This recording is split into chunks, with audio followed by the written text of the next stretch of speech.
I'm Donna Schreffler. I'm the Director of Operations. I'm a paramedic at Knox Ambulance in Knox, Pennsylvania. Been here since September of, 1985. So I love the job. It's not a better job in the world to have than this job. Well, I do quite a bit of the calls, quite a few of the calls. I do the scheduling. I do the Q&A for the trip sheets. I get trip sheets ready for billing.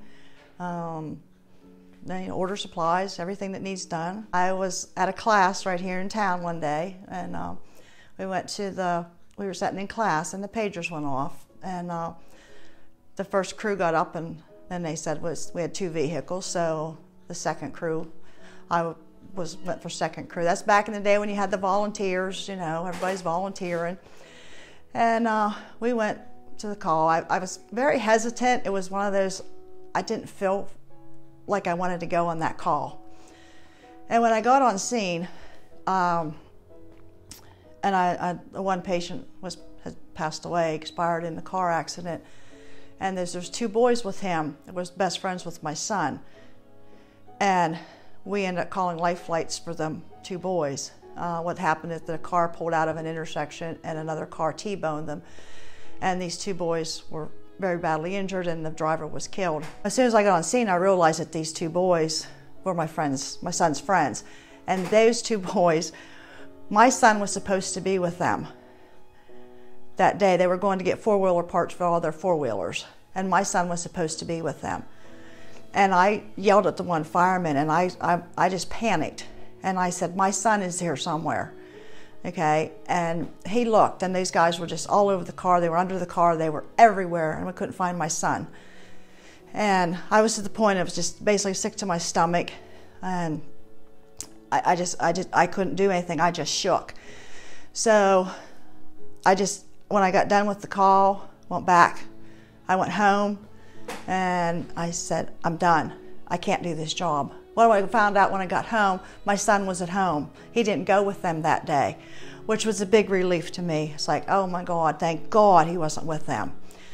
So, but that was it. I'm done. I can't do this job anymore. So the next day I went to Clarion with a friend of mine. We went to Clarion, and he went on to the store, and he dropped me off at the Kmart. I wanted to go to the Kmart for something. Walking into Kmart, going in through the hallway at the mall, and I looked up, and this lady was coming towards me. She went up the hall a little ways there, but she had a little girl with her, and maybe 8 or 10-year-old little girl. And the little girl was just like against her side, and then the little girl just kind of slid down her side. And the woman just looked up over, just like looked directly at me, and she said, "Dear God, please help me." And I went running over to her, and the little girl had passed out. I took care of the little girl. I told somebody to go call the ambulance. I stayed with the little girl. I got all the information from the mom. The ambulance crew showed up from Clarion Hospital. Of course, I knew both guys that was on the crew. Took her out. We loaded her in the ambulance, and the mother gave me a hug, and she said, "Thank God you were there." I said, "Dear God, get me help," and there you were. You are my guardian angel. And so I went into Kmart, and I got my stuff, and I came back out, and he was waiting on me. He goes, "It took you quite a while." And I said, "No, I had to do an ambulance call first." And he's like, "What?" And so I told him what happened, and he goes, "Oh." I said, "Oh, and by the way, I'm going back to work tomorrow." I said, "The good Lord put me in that spot for a reason, and I have to do this job. I have to do this job. This is my job." So he told me, you got to do it. So I said, so that's why I'm still here many years later. So I'll have 34 years in September. So.